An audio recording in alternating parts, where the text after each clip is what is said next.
नमस्कार, मैं डॉक्टर अमित कांसल इग्नो अध्ययन केंद्र 2281 निर्माण कैंपस नाम से आपका स्वागत करता हूं। आशा करता हूं कि आप सब लोग अपने घर पर सुरक्षित होंगे, स्वस्थ होंगे। दोस्तों, हम लोगों ने EPS 9 का जो कोर्स कोड है वो आरम्भ किया हुआ है। जो BA के जो विद्यार्थी हैं, जो फाइनल ईयर के 3rd ईयर के विद्यार्थी हैं, यह कोर्स कोड उनके सिलेबस में आता है EPS 9।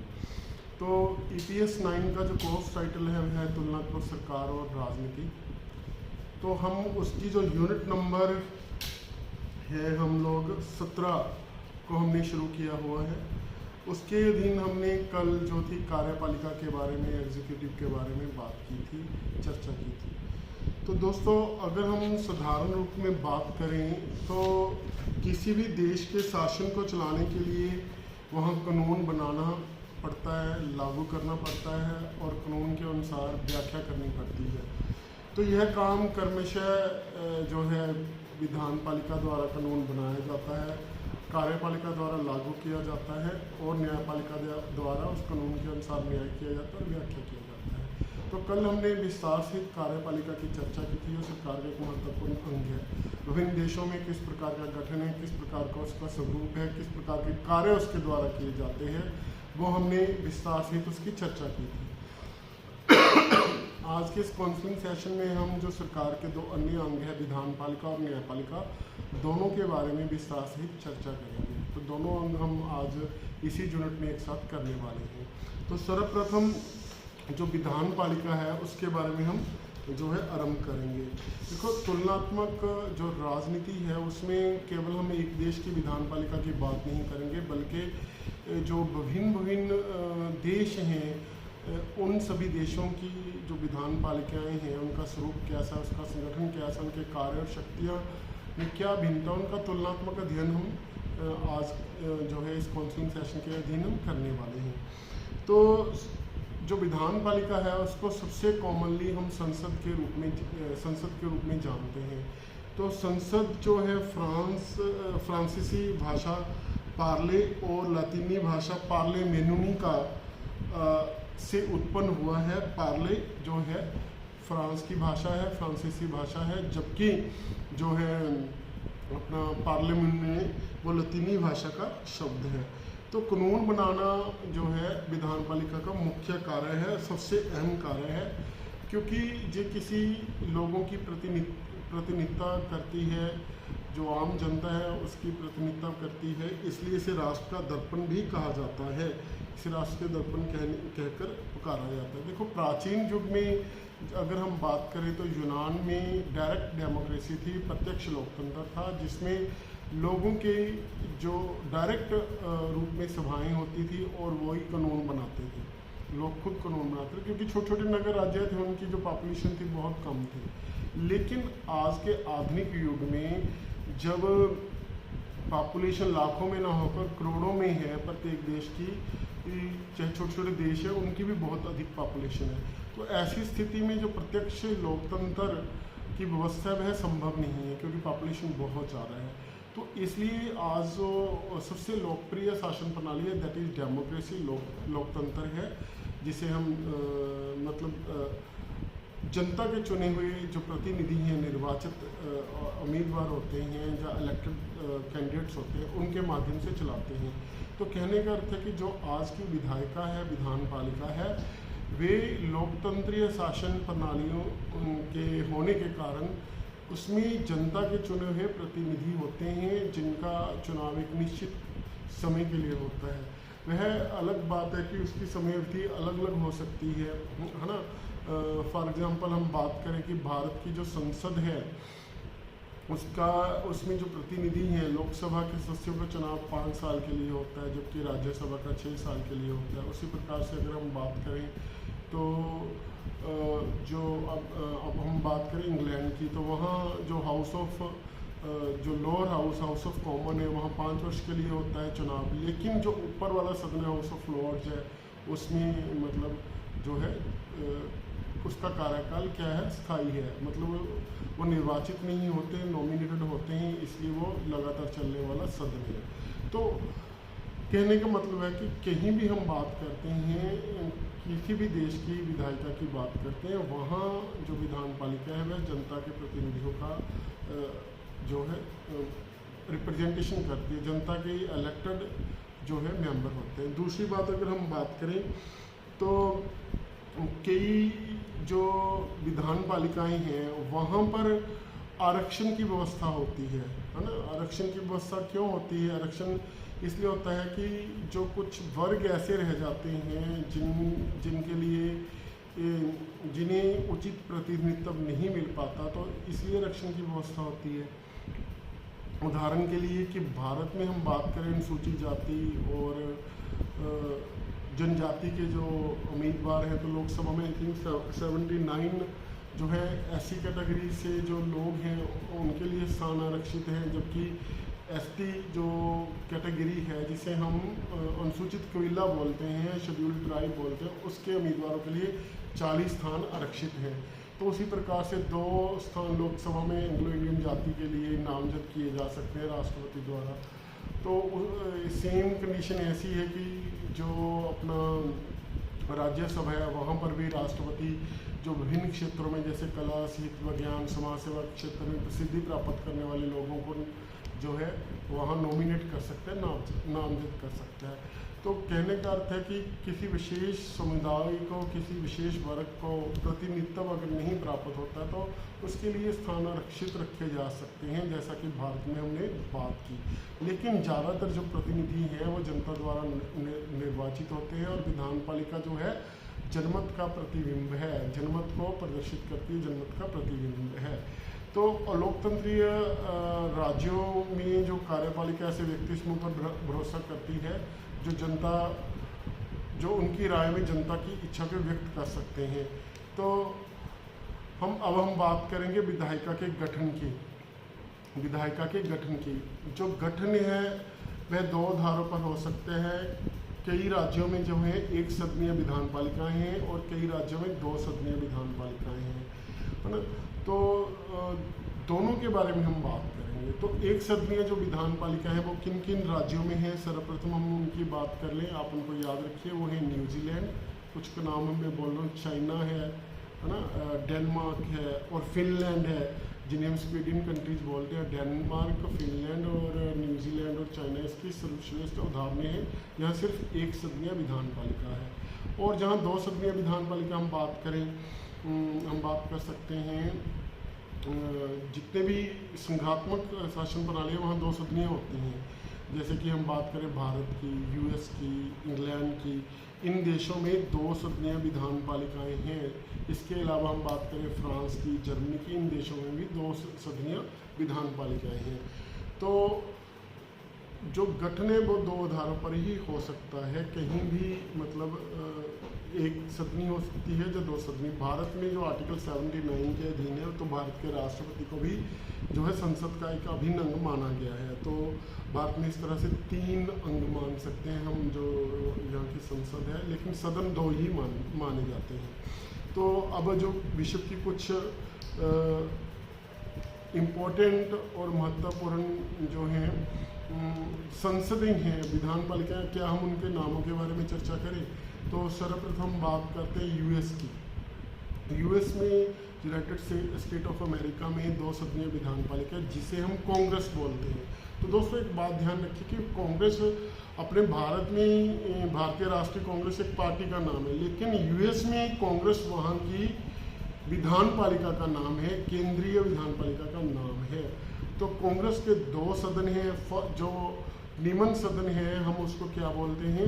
हाउस ऑफ रिप्रेजेंटेटिव, प्रतिनिधि सदन। जो ऊपर वाला सदन है हम उसको बोलते हैं सीनेट। तो ये 2 सदन हैं। तो दोनों सदनों का जो निर्वाचन है वो प्रत्यक्ष रूप में होता है। सीनेट जो वहाँ की है वो संघात्मक राज्य का प्रतिनिधित्व करती है, कि संघात्मक इकाइयों का प्रतिनिधित्व करती है। अमेरिका में 50 वो हैं स्टेट्स हैं, तो वो 50 स्टेट्स हैं। तो प्रत्येक स्टेट को 2 जो सदस्य हैं, अब चाहे वो बड़ा है चाहे छोटा है, उसको समान प्रतिनिधित्व दिया गया है। तो प्रत्येक स्टेट वहाँ 2 मेंबर सीनेट में भेज सकती है। तो ऐसी व्यवस्था वहाँ पर है। तो इसी प्रकार से अगर हम बात करें भारत की, भारत में जो निम्न सदनों से हम लोकसभा बोलते हैं, ऊपरी सदनों से हम राज्यसभा बोलते हैं। तो राज्यसभा है वो भी भारत की संघ इकाइयों का प्रतिनिधित्व करती है, लेकिन यहाँ पर भारत में जो सदन है राज्यसभा, उसका चुनाव प्रत्यक्ष रूप में जनता नहीं करती, बल्कि जनता के चुने हुए प्रतिनिधि करते हैं, जिन्हें हम एमएलए बोलते हैं, मेंबर लेजिस्लेटिव असेंबली करते हैं। जो विधायक हम जिन्हें हिंदी में बोलते हैं। तो भारत में जो विभिन्न राज्य हैं, प्रत्येक राज्य को उसकी जनसंख्या के अनुपात में स्थान आरक्षित किए गए हैं। जैसे कि उदाहरण के लिए पंजाब के लिए राज्यसभा में जो स्थान है वो कितने हैं, वो 7 है, ठीक है। और जबकि लोकसभा के लिए कितने हैं, 13 हैं, 13 है। तो यूपी सबसे ज़्यादा भेजता है, यूपी में है ना 80 के लगभग लोकसभा के सदस्य हैं। तो जनसंख्या के आधार पर प्रतिनिधित्व दिया गया है। तो जो निम्न सदन है उसके सदस्यों का चुनाव प्रत्यक्ष रूप में जनता द्वारा 5 वर्ष के लिए होता है, जनता द्वारा चुना जाता है, सिंगल मेंबर कॉन्स्टिट्यूंसी निर्धारित की गई है। लेकिन जो राज्यसभा है उसमें जो उसके सदस्य हैं उसका चुनाव जनता नहीं करती, जनता द्वारा चुने गए जो प्रतिनिधि होते हैं राज्यों में रहते हैं, जो राज्य विधानमंडल के सदस्य होते हैं, विधानसभा के सदस्य होते हैं, जिन्हें एमएलए कहा जाता है, वो चुनते हैं। अनुपातिक प्रतिनिधित्व प्रणाली के आधार पर सिंगल ट्रांसफरेबल वोट के द्वारा, अकेहरी बदलनी वोट व्यवस्था द्वारा उनका चुनाव होता है। जबकि जो लोकसभा के सदस्य हैं उनका चुनाव वयस्क मताधिकार पर होता है। तो उसी प्रकार से अगर हम बात करें इंग्लैंड की, बात करें यूके की, वहाँ एकात्मक शासन प्रणाली है, लेकिन फिर भी वहाँ 2 सदनीय विधानमंडल है। तो जो निम्न सदन है उसे हम हाउस ऑफ कॉमन बोलते हैं, जिसका चुनाव जो है ब्रिटिश की जनता द्वारा प्रत्यक्ष रूप में किया जाता है। 5 साल के लिए उसका गठन होता है और संसदीय शासन प्रणाली के अनुरूप यह कार्य करता है। वहाँ पर कार्यपालिका और विधानपालिका में संबंध है भारत की तरह है। लेकिन जो ऊपर वाला सदन है, जो सेकंड सदन है, तो उसे हम हाउस ऑफ लॉर्ड्स बोलते हैं, हाउस ऑफ लॉर्ड्स। तो आपको पता है कि ब्रिटेन में क्या था, अब भी राजतंत्र है, सीमित और संवैधानिक राजतंत्र है। तो राजतंत्र की प्रथा वहाँ पर खत्म हुई। तो जो वहाँ पर संसद शासन प्रणाली है, जो संसद की रचना है, वो संविधान द्वारा निर्धारित नहीं की, बल्कि परंपराओं के विकास के कारण हुआ। तो जो राज घराने के लोग थे उनको सत्ता से दूर करने की बजाय उनका एक अलग से सदन के रूप में, हाउस ऑफ लॉर्ड्स के रूप में जो निर्वाचित हो गया। तो हाउस ऑफ लॉर्ड्स एक परमानेंट हाउस है, उसमें जब लॉर्ड्स होते हैं वो अपने जीवन पर्यंत उम्र तक रह सकते हैं, ऐसी वहाँ पर व्यवस्था है। तो उसी प्रकार से हम जापान में जो संसद है उसको डाइट बोलते हैं, इजराइल में हम नेसेट बोलते हैं, और हम बात करें ईरान की उसे मजलिस बोलते हैं। इसी प्रकार से हम बात करें स्विट्ज़रलैंड की, उसे हम जो है फेडरल असेंबली बोलते हैं, है ना। तो चाइना की बात करें, that is a communist party, वहाँ पर कम्युनिस्ट शासन होने के कारण हालांकि विधानपालिका के नाम का जो है नाम का ही ये विधानपालिका है। तो हम वहाँ पर बोलते हैं लोक जन कांग्रेस, वहाँ पर जो होती है, तो वहाँ पर ये बोला जाता है। तो वहाँ एक सदनीय विधानपालिका है, जो कम्युनिस्ट सदस्य होते हैं कम्युनिस्ट पार्टी के, वही उसमें निर्वाचित होते हैं, क्योंकि वहाँ एक गहरी दल व्यवस्था है। तो जो अलग अलग जो कंट्रीज़ हैं, हमने उसके जो गठन होता है वो कैसे होता है उसके बारे में चर्चा की। तो अब उनकी स्थिति के बारे में बात करें, अगर हम बात करें दोनों सदनों के संबंध में, तो अमेरिका का जो ऊपरी सदन है सीनेट, वो निम्न सदन की अपेक्षा ज़्यादा प्रभावशाली है ना। वो ज़्यादा प्रभावशाली, उसका कार्यकाल प्रतिनिधि सदन की अपेक्षा काफ़ी ज़्यादा है। जबकि इंग्लैंड में हम बात करें, जो ऊपरी सदन है हाउस ऑफ लॉर्ड्स, वो एक वीक सदन है, उसके पास बहुत नामात्र की शक्तियाँ हैं, ठीक है। लेकिन भारत में बात करें तो ठीक है कि भारत में लोकतंत्र है, संघात्मक शासन प्रणाली है, उसके अनुरूप जो निम्न सदन है वो शक्तिशाली है काफ़ी क्षेत्रों में। लेकिन कुछ क्षेत्रों में राज्यसभा जो है उसके समान शक्तियाँ रखती है, लोकसभा के समान शक्तियाँ रखती है। अगर हम बात करें तो राज्यसभा सिर्फ जो है भारत में अगर हम बात करें तो एक तो वित्तीय क्षेत्र में उसके पास शक्तियाँ नहीं हैं, क्योंकि लोकसभा द्वारा पारित किसी भी बिल को वो सिर्फ 14 दिन के लिए रोक सकती है, ठीक है, और उसमें कोई वो अमेंडमेंट नहीं कर सकती, चेंजेस नहीं कर सकती, है ना। सेकेंडली उसके पास हम बात करें कार्यपालिका को जो मंत्रिपरिषद है उसको पदस्थ करने की शक्ति नहीं है। ठीक है, वो नियंत्रण रख सकती है, लेकिन अविश्वास या निंदा प्रस्ताव पारित करके मंत्रियों को पदवी से हटा नहीं सकती। कार्यपालिका के नियंत्रण करने की मामले में उसके पास शक्तियाँ कम हैं, लेकिन कुछ ऐसी शक्तियाँ भी हैं जो लोकसभा के पास नहीं है और सिर्फ राज्यसभा के पास ही रहती है ना।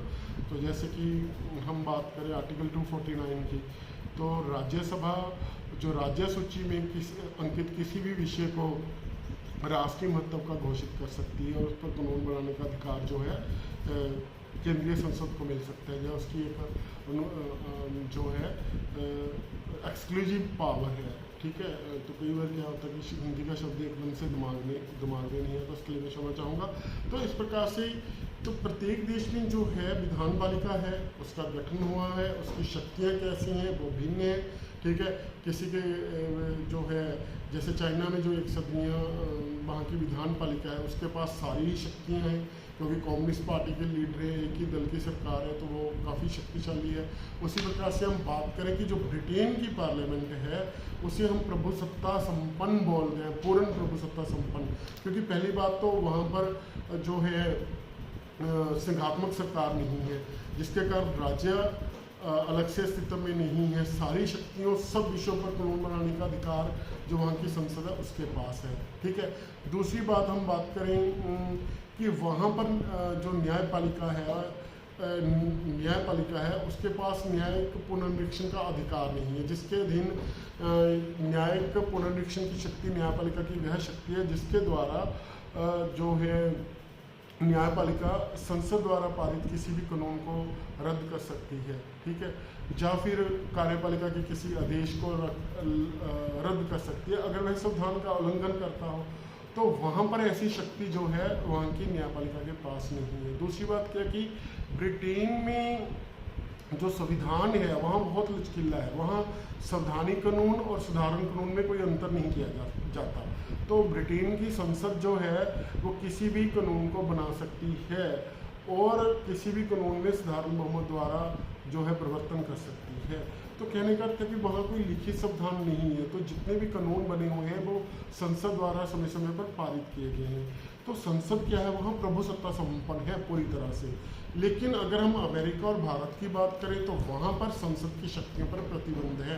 पहली बात तो संविधान द्वारा संघात्मक राज्य होने के कारण शक्तियों की बात केंद्र और राज्यों के मध्य की गई है, तो जो केंद्र को शक्तियाँ प्रदान की गई हैं, केंद्र उन्हीं इन शक्तियों पर साधारणतः कानून का निर्माण कर सकता है। फिर सेकंड बात यह है कि न्यायिक पुनर्निरीक्षण की शक्ति है। न्यायालय को ऐसे कानूनों को रद्द करने का अधिकार है जो संविधान की किसी धारा या संविधान की उल्लंघना करते हैं। तो इन कारणों के कारण जो अमेरिका और भारत की संसद है ब्रिटेन की संसद की तरह प्रभुसत्ता संपन्न नहीं है। तो हमने यहाँ पर एक स्वरूप मोटा जो विश्व के मेन मॉडल्स हैं वहाँ का हमने स्वरूप आपके सामने पेश किया कि किस तरह का है। तो इस प्रकार से हम कह सकते हैं कि जो संसद के सदन है वो या तो डायरेक्ट प्रत्यक्ष रूप में जनता द्वारा निर्वाचित होते हैं, जैसे कि भारत में लोकसभा और अमेरिका में हाउस ऑफ रिप्रेजेंटेटिव और यूके में हाउस ऑफ कॉमन्स। ठीक है, या फिर वो क्या होते हैं अप्रत्यक्ष रूप में से चुने जाते हैं, जैसे कि भारत की राज्यसभा के सदस्य जो अप्रत्यक्ष रूप में जनता के प्रतिनिधियों द्वारा चुने जाते हैं, या फिर नॉमिनेटेड होते हैं, जैसे कि भारत में एंग्लो इंडियन जाति के 2 सदस्य नॉमिनेटेड होते हैं और 12 सदस्य जो है राज्यसभा में राष्ट्रपति महोदय नॉमिनेट कर सकते हैं।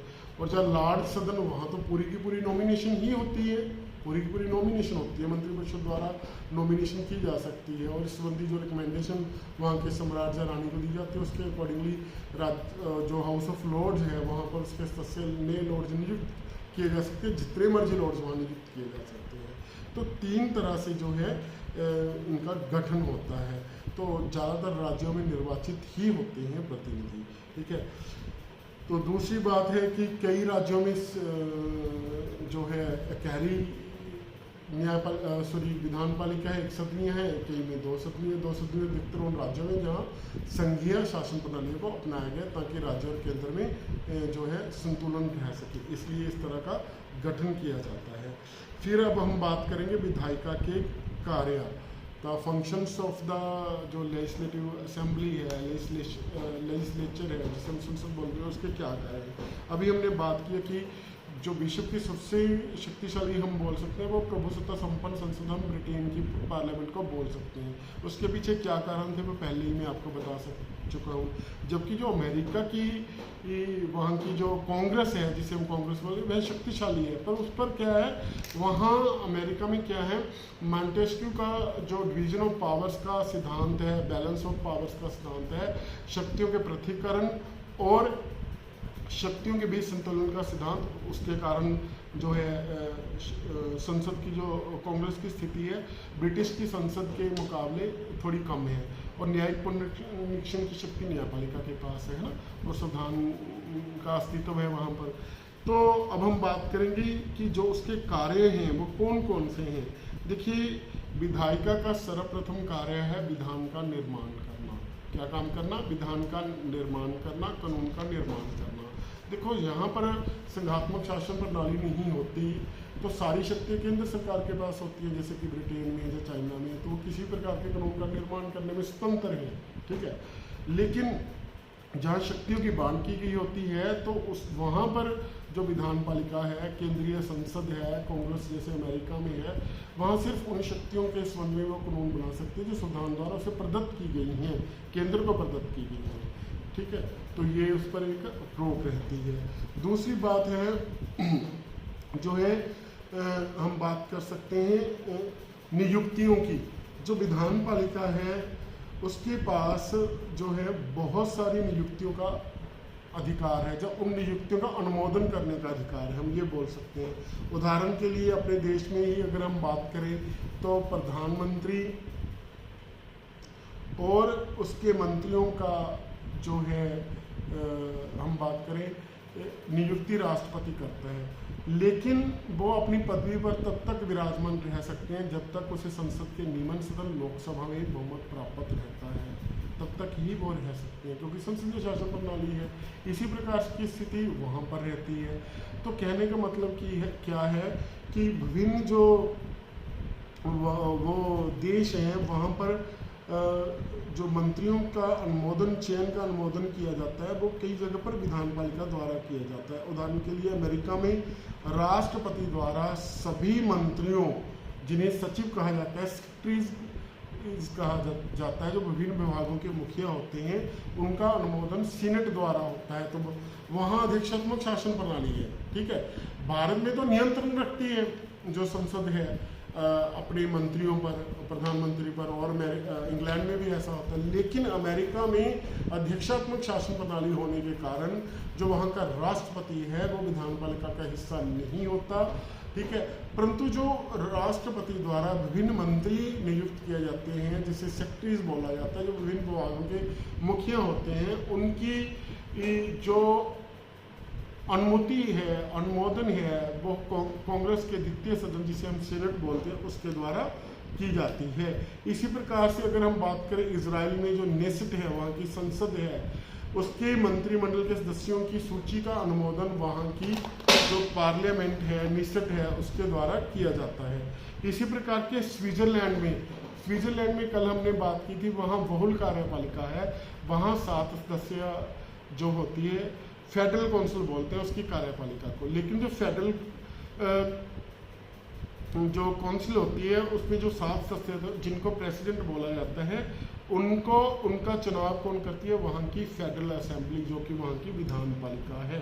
इसी प्रकार से जापान में अगर हम बात करें तो वहाँ के सम्राट द्वारा नॉमिनेटेड प्रधानमंत्री का अनुमोदन जो है वहाँ की पार्लियामेंट द्वारा, संसद द्वारा, जिसे डाइट कहा जाता है, किया जाता है। तो सीनेट द्वारा सभी मंत्रियों का अमेरिका में, और इजराइल में नेसेट द्वारा मंत्रिमंडल के सदस्यों की सूची का अनुमोदन, और जापान में डाइट द्वारा, वहाँ की संसद द्वारा प्रधानमंत्री का अनुमोदन किया जाता है, जिसका जो है चयन कौन करता है? वहाँ का सम्राट करता है। तो ब्रिटेन और भारत जैसे देशों में मंत्रिमंडल शासन प्रणालियाँ हैं, तो मंत्रीगण अपनी पदवी पर तब तक विराजमान रह सकते हैं जब तक उन्हें विधायिका में विश्वास प्राप्त हो।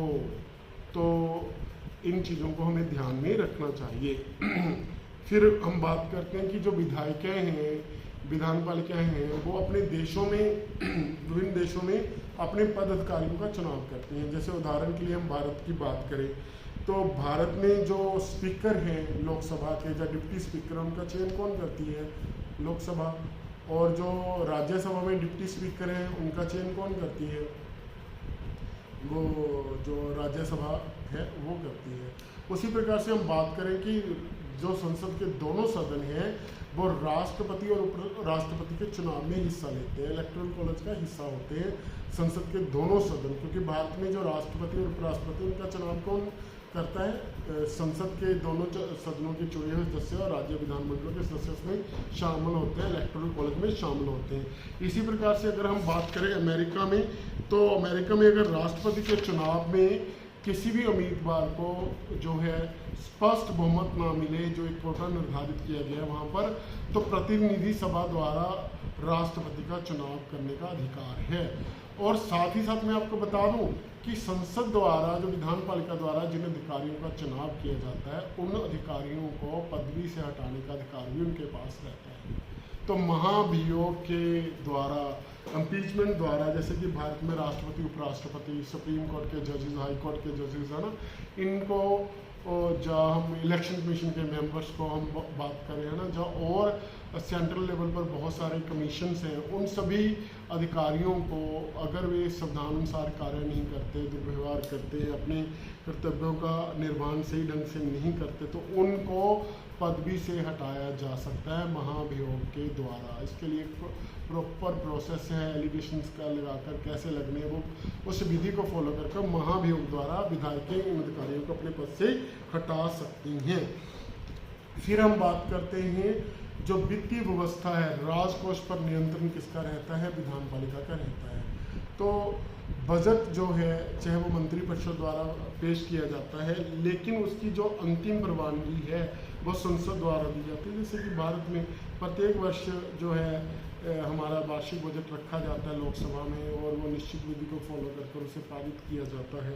तो बजट पर, वार्षिक बजट पर पूरी तरह से नियंत्रण किसका रहता है? संसद का रहता है। नए कर लगाने, किसी कर को हटाना, इस प्रकार से जो भी नियम है वो उनका जो है अनुमोदन, जरूरी अनुमोदन जो है संसद द्वारा किया जाता है। और साथ ही साथ जो संसद है वो जो खर्चा किया जाता है, जो आमदन होती है, उसका जांच परख भी करती है। उदाहरण के लिए भारत में यह काम लोक लेखा समिति, पब्लिक अकाउंट्स कमेटी द्वारा किया जाता है। तो इस प्रकार से अलग अलग जो नियुक्तियां हैं, कार्यपालिका पर नियंत्रण करना या न्यायिक कार्य करना है ना, तो उन सब के बारे में हमने बात की कि कौन कौन से कार्य जो है संसद द्वारा, किसी भी देश की संसद द्वारा किए जाते हैं। तो इजराइल में भी राष्ट्रपति का जो चुनाव है वहाँ की संसद द्वारा किया जाता है, यहाँ आप नोट कर सकते हैं। तो कुछ जो ब्रिटेन, दुनिया की जो महत्वपूर्ण व्यवस्थाएं थी चुनाव संबंधी या नियंत्रण संबंधी कैसे रखा, हमने उनकी यहाँ चर्चा की। लेकिन अभी हम एक और बात करेंगे कि विधायकों का जो है पतन हो रहा है, डिक्लाइन हो रहा है, वो कैसे हो रहा है।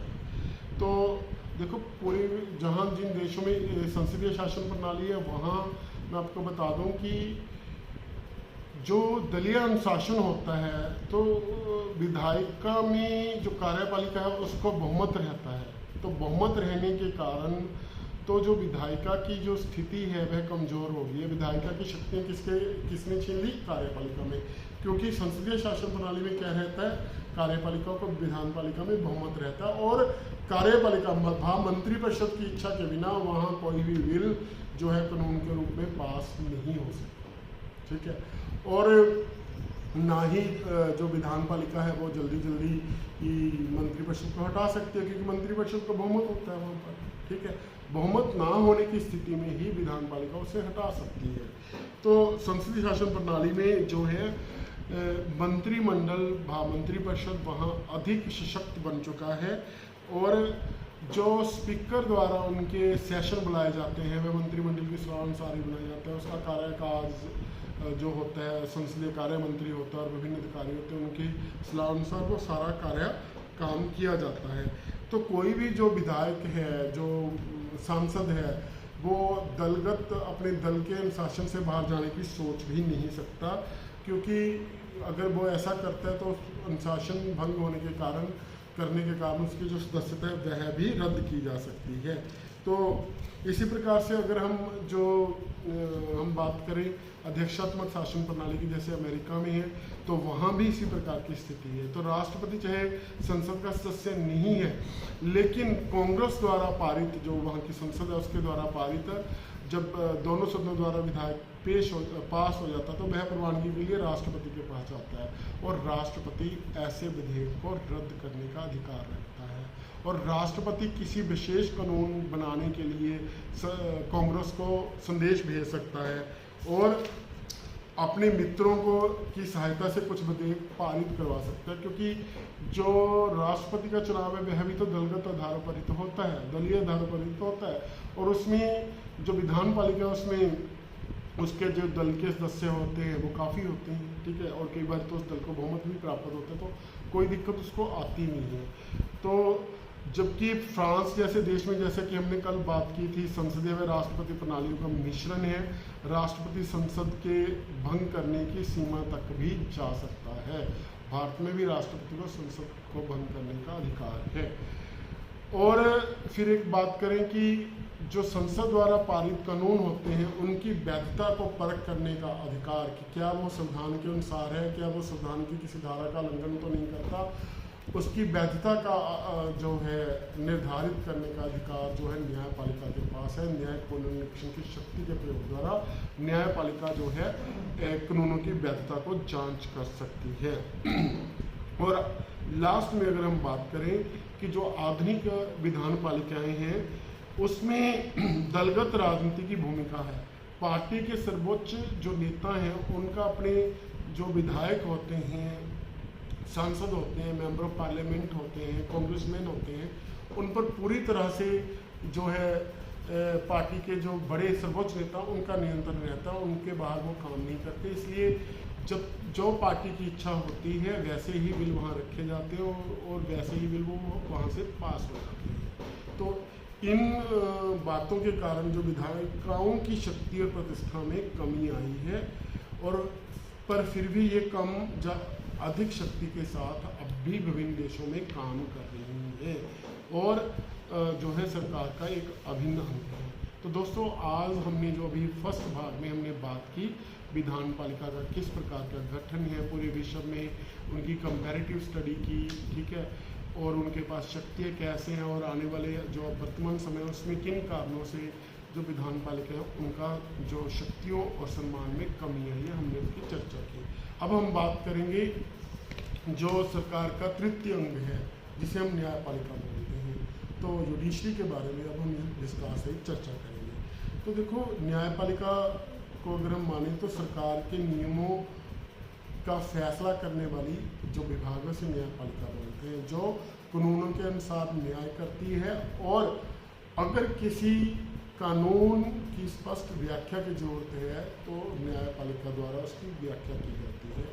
उसे संविधान की रक्षक बोला जाता है, और लोकतंत्री देशों में जो नागरिकों के अधिकार हैं उसकी रक्षक भी इसको बोला जाता है। और जहाँ तक कि संघात्मक शासन प्रणाली में जो संघ है, केंद्र और राज्यों के बीच जो शक्तियों की बांध है, दोनों सरकारें अपने अपने निश्चित अधिकार क्षेत्र में कार्य करें, यह भी जो है न्यायपालिका सुनिश्चित करती है कि कहीं कोई अंग सरकार जो केंद्र या राज्य सरकार है अपने अधिकार क्षेत्र से बाहर तो कार्य नहीं कर रही, ठीक है।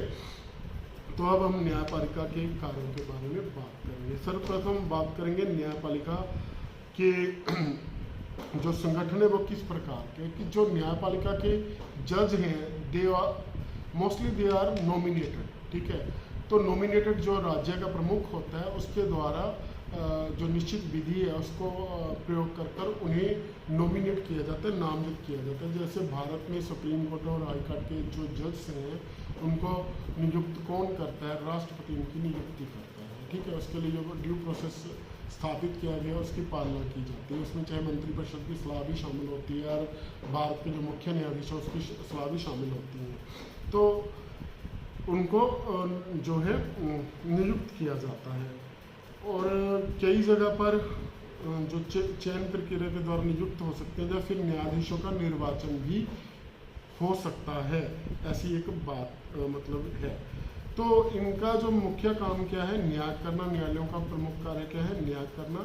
न्यायालय जो है दीवानी भी होते हैं, जिन्हें हम सिविल कोर्ट्स बोलते हैं। फौजदारी जो क्रिमिनल कोर्ट्स होती हैं वो भी काम करते हैं, और कॉन्स्टिट्यूशनल नेचर के भी होते हैं। तो 3 तरह के न्यायालय हो सकते हैं, सिविल कोर्ट्स, क्रिमिनल कोर्ट्स और कॉन्स्टिट्यूशनल बेस्ड, जो संविधान की व्याख्या करते हैं, या फिर पैसे से रिलेटेड, धन संपत्ति से रिलेटेड जो कार्य हैं वो सिविल कोर्ट्स में होता है, और जो अपना क्राइम से रिलेटेड, जैसे कि हत्या, चोरी, डकैती, मर्डर, रेप, इन चीज़ों से रिलेटेड हैं, वो फौजदारी अदालतों में होते हैं। तो इन मामलों की सुनवाई जो संबंधित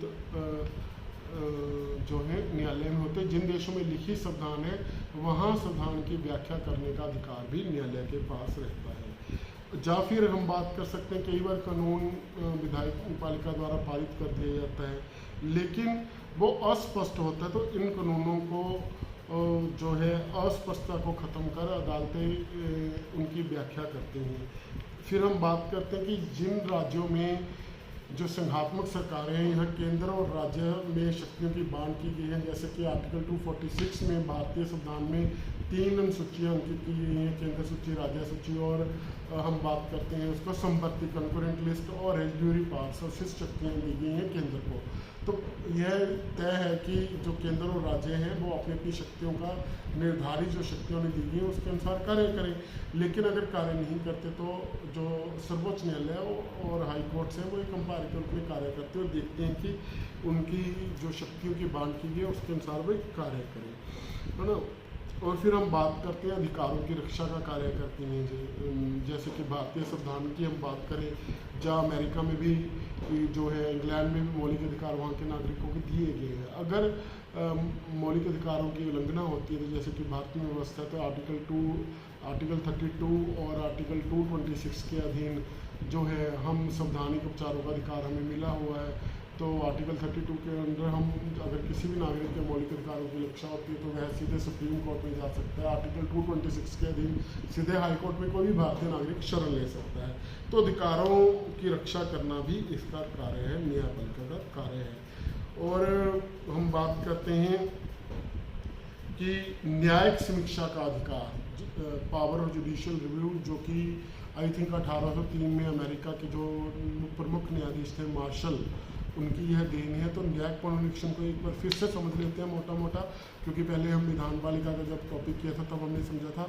तो न्यायिक पुनरीक्षण, पावर ऑफ जुडिशियल रिव्यू, जो न्यायपालिका की वह शक्ति है जिसके आधार पर वह कानूनों की जो विधान पालिका द्वारा पारित किए जाते हैं, जब कार्यपालिका द्वारा लागू किए जाते हैं, आदेश हो चाहे वो कानून हो, उनकी वैधता की परख करती है। वह यह परख करती है कि क्या ये बनाए गए कानून जो विधान पालिका ने बनाए हैं, जो जिन्हें लागू किया है कार्यपालिका ने, कोई आदेश है, क्या वो संविधान के अनुरूप है, संविधान की उल्लंघना तो नहीं करते, संविधान की किसी धारा की उल्लंघना तो नहीं करते। अमेरिका में तो यह बात मानी जाती है कि संविधान की स्पिरिट के अगेंस्ट भी वो कानून नहीं जा सकता, आत्मा के विरुद्ध नहीं जा।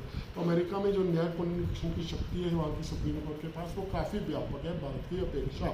तो यह न्याय पुनरीक्षण की जो शक्ति है, इसके कारण संविधान की रक्षा होती है और नागरिकों के अधिकारों की रक्षा होती है। तो जो कम्युनिस्ट कंट्रीज़ हैं तो वहाँ न्यायिक समीक्षा की कोई संभावना नहीं रहती, है ना।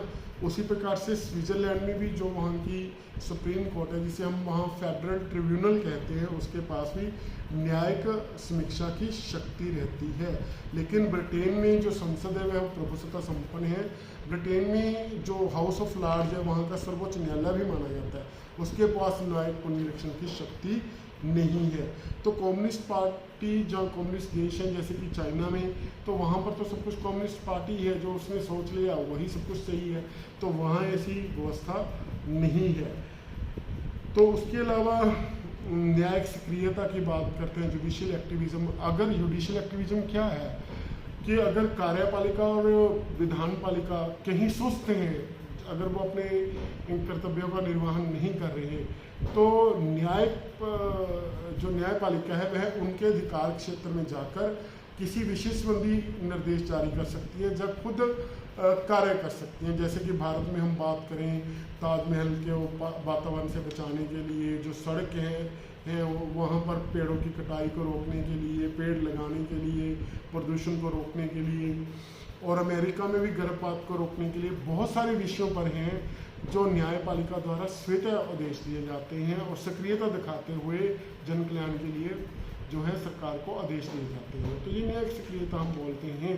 कहने का अर्थ है कि तीनों के अपने अपने अंग हैं, अधिकार क्षेत्र हैं। विधानपालिका का अपना अधिकार क्षेत्र है, कार्यपालिका का अपना अधिकार क्षेत्र है, न्यायपालिका का अपना अधिकार क्षेत्र है। लेकिन जब न्यायपालिका यह देखती है कि कार्यपालिका और विधानपालिका अपने कर्तव्य का निर्वहन नहीं करे किसी विषय पर, तो वह सक्रिय रूप से जब खुद कार्य करती है उस विषय में जाकर, तो हम उसे न्यायिक सक्रियता बोलते हैं। जैसे भारत में जनहित मुकदमेबाजी है, तो न्यायमूर्ति पी.एन. भगवती ने यह कंसेप्ट दिया था भारत में, जिसे हम पब्लिक इंटरेस्ट लिटिगेशन देखते हैं। तो पब्लिक जो जनहित के मुकदमे हैं, जनहित से संबंधित विषय हैं, वहाँ पर उसके अधीन सीधे हम सुप्रीम कोर्ट, हाई कोर्ट अदालतों में मुकदमेबाजी कर सकते हैं, जिसमें एक साजिशी प्रक्रिया रहती है। वरना पत्र के द्वारा भी, या अखबार की कटिंग्स के द्वारा भी सुओ मोटो जो खुद सुप्रीम कोर्ट, हाई कोर्ट ले सकती हैं, अदालतें ले सकती हैं।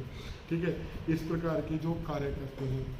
तो फिर हम बात करेंगे इंडिपेंडेंस ऑफ जुडिशरी, न्यायपालिका की स्वतंत्रता की बात करना भी यहाँ जरूरी है। देखो, न्यायपालिका की स्वतंत्रता का अर्थ यह है कि वह सरकार के जो दो अन्य अंग हैं, बात करें विधानपालिका और कार्यपालिका, उनके प्रभाव से मुक्त होकर कानून अनुसार, संविधान अनुसार अपनी शक्तियों का प्रयोग करते हैं और कार्य करते हैं। देखिए, भारत में हम बात करते हैं कि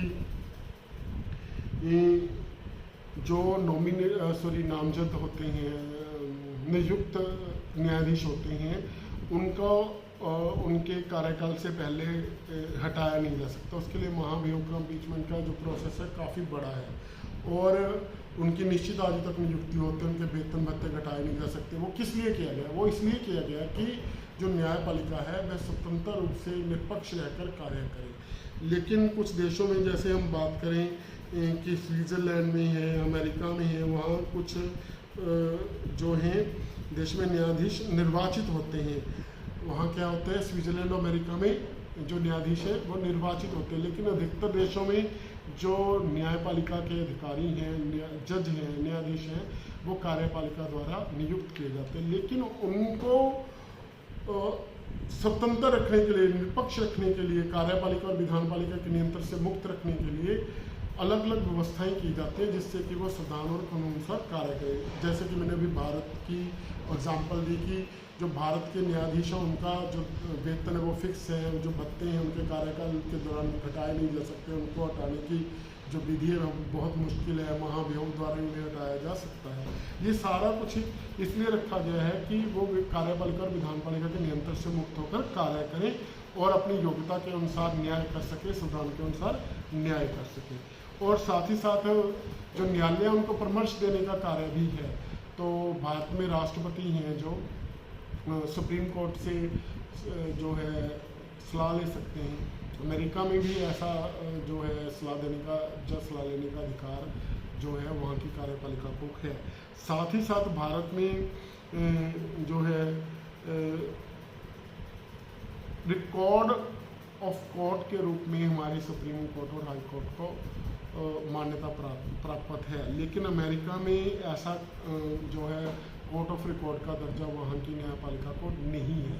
वो क्यों नहीं है? क्या है कोर्ट ऑफ रिकॉर्ड? देखो, जो हाई कोर्ट और सुप्रीम कोर्ट द्वारा जो फैसले दिए जाते हैं उनको एक रिकॉर्ड के रूप में मान्यता दी जाती है, और वो नियमन कोर्ट अदालतें हैं, ठीक है, उन पर एक दृष्टांत के रूप में लागू होते हैं। और जिस कोर्ट को कोर्ट ऑफ रिकॉर्ड का मुझे पता नहीं से हिंदी में क्या बोलेंगे, हम उसको अगर साधारण भाषा में बोलें कोर्ट ऑफ रिकॉर्ड को, तो रिकॉर्ड रखने वाला न्यायालय बोल सकते हैं, है ना? हाँ, रिकॉर्ड रखने वाला न्यायालय बोलना से उचित रहेगा।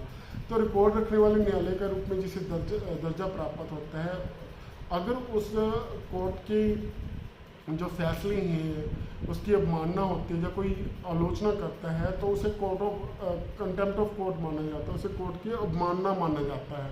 और कोर्ट ऐसे जो है अदालतें ऐसे व्यक्तियों को, ऐसी संस्थाओं को सजा भी देने का अधिकार रखती हैं। आप ध्यान रखिए कि ऐसा जो है दर्जा विशेषाधिकार अमेरिका में प्राप्त नहीं है वहाँ के सर्वोच्च न्यायालय को, परंतु भारत में सर्वोच्च न्यायालय का एक कार्य राष्ट्रपति को जो परामर्श देना है, लेकिन अमेरिका में परामर्श देने का अधिकार भी वहाँ की जो अदालत है, सर्वोच्च अदालत है, उसके पास नहीं है। तो अमेरिका और भारत की जो सर्वोच्च अदालत है उसमें यह भिन्नता है। हालांकि बहुत सारा प्रभाव जो भारतीय न्यायपालिका है उसका प्रभाव अमेरिका से ग्रहण किया गया है। जो विधान पालिका का प्रभाव था वो संसद शासन प्रणाली के कारण इंग्लैंड से लिया गया। न्यायपालिका और मौलिक अधिकारों पर जो ज़्यादा प्रभाव है वो भारतीय संविधान पर अमेरिका का है। लेकिन अमेरिका की अदालत को, सुप्रीम कोर्ट को ना तो एक सलाह देने का अधिकार है कार्यपालिका को, ना ही कोर्ट ऑफ कोर्ट का दर्जा प्राप्त है। तो कहने का अर्थ है कि हमने विभिन्न देशों की जो वहाँ की परिस्थितियाँ हैं, वहाँ की संस्कृति है, वहाँ की राजनीतिक प्रणाली है, उसके अनुरूप हम लोगों ने वहाँ की विधान पालिका के संगठन और कार्य और भूमिका की चर्चा की, और उसी प्रकार से न्यायपालिका के संगठन और कार्य की भूमिका की चर्चा की, और साथ ही साथ जो कुछ महत्वपूर्ण टर्म्स थी जैसे कि जनहित मुकदमेबाजी, पब्लिक इंटरेस्ट लिटिगेशन, या न्यायिक सक्रियता, न्यायिक पुनर्निरीक्षण की शक्ति, जन न्यायिक स्वतंत्रता, इन विषयों को लेकर हमने चर्चा की। मैं आशा करता हूं कि जो आज हमने चर्चा की वो काफ़ी हद तक आपको समझ पड़ गई होगी। अगर फिर भी आपके कोई डाउट है तो प्लीज़ लेट अस नो, हमें जानने दीजिए कि आपकी क्या दिक्कत है। इसलिए आप हमें nirmancampus.sunam@gmail.com पर हमें मेल कर सकते हैं। Please don't forget to write your enrolment number and your phone number so that we can contact you. हमारे जो अकेडमिक काउंसलर है वो आपके साथ संपर्क कर सके, है ना, और आपको जो किसी विषय में फिर भी कोई डाउट रहता है उसके संबंधित आपकी जो है जो क्वेरी है, जो डाउट है, उसका हम समाधान कर सके। हमें खुशी है कि हम इस चुनौतीपूर्ण अवसर में भी एक साथ हैं इग्नू के इस मंच के माध्यम से, और हम इग्नू के अधिकारियों का, सभी अधिकारियों का तहे दिल से, चाहे वो हमारे रीजनल डायरेक्टर हैं, जहाँ हेडक्वार्टर पर हमारी टीम है जिन्होंने हमें यह काउंसलिंग सेशन आयोजित करने का अधिकार दिया, हमें यह कार्य सौंपा, हम सबके आभारी हैं। और आप सबसे भी आशा करते हैं कि आप एक विद्यार्थी होने के नाते अपनी पढ़ाई में रत रहेंगे और भारत के लिए हमेशा कुछ सोचते रहेंगे। हमेशा यह सोचिए कि मैं भारत के लिए क्या कर सकता हूँ। जो भारत हमें सब कुछ दे रहा है तो हमारा भी तो कुछ दायित्व बनता है कि हम कुछ समर्पित करना सकते हैं। आज स्थिति यह आ गई है कि देश में कभी पानी बिक रहा था तो आज हवा ऑक्सीजन के रूप में बिक रही है। तो कृपया इस चुनौतीपूर्ण समय में जो प्रकृति मदर नेचर ने हमें संदेश दिया है उसको हम समझें और प्रकृति का और अधिक ह्रास ना करें, उसका पतन ना करें। हम इस धरती माता की सेवा के लिए कुछ कार्य करें। तो आज के लिए दोस्तों इतना ही, धन्यवाद। कल फिर मिलेंगे अगले सेशन के लिए, इकाई 18 के लिए। कल हम एकात्मक और संघात्मक प्रणाली का अध्ययन करेंगे, तो आज आप इसे पढ़ लीजिए। धन्यवाद। जय हिंद दोस्तों, नमस्कार।